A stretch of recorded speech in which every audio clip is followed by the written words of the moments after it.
প্রিয় শিক্ষার্থীবৃন্দরা আসসালামু আলাইকুম রহমতুল্লাহি বারাকাতুহু। আজকেই আমি যে অনুশীলনী নিয়ে ক্লাস করব সেটা হচ্ছে বীজগণিতীয় রাশি গুণ ও ভাগ। সপ্তম শ্রেণীর অনুশীলনী ৪.১।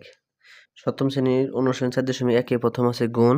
তো গুণ হচ্ছে লেখা ছিল প্রথমেই যে প্রশ্নের মধ্যে লেখা ছিল, সবাই খেয়াল করো প্রশ্নটি।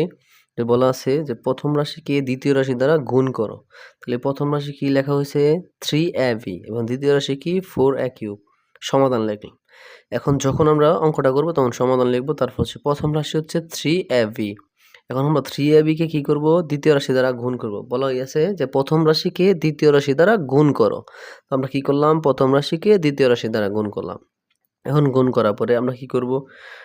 3 আগে আমরা সংখ্যাকে সংখ্যা দ্বারা গুণ দিব। তাহলে 3 আছে, এখানে আছে দ্বিতীয় রাশিতে 4।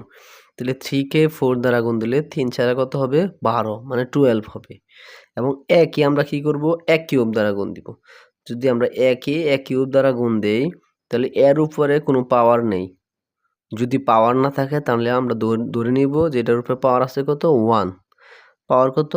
1 আছে। আবার এর উপরে পাওয়ার আছে কত? 3। যখন আমরা গুণ করব, গুণের সময় পাওয়ারগুলো কি হবে? যোগ হবে। গুণের সময় পাওয়ারগুলো যোগ। তাহলে 1 আর 3 যোগ। এই যে 1 আর 3 যোগ করলাম। ২ টা এর থেকে একটা এ নিব। তারপর এটার উপরে পাওয়ার কি আছে? 1 আছে। 1 নিলাম। গুণের জন্য কি আসলো? পাওয়ারে যোগ। আর এই 3 এর 3। এখানে প্রথম রাশিতে b আছে কিন্তু দ্বিতীয় রাশিতে b নেই। তাহলে আমরা b যেভাবে আছে এভাবেই রাখবো। এখন এই 12 এর 12 এর a 1 আর 3 যোগ করলে কত হয়? 4। আর এই v এর v। এটা হচ্ছে আমাদের answer. Thank you for watching video.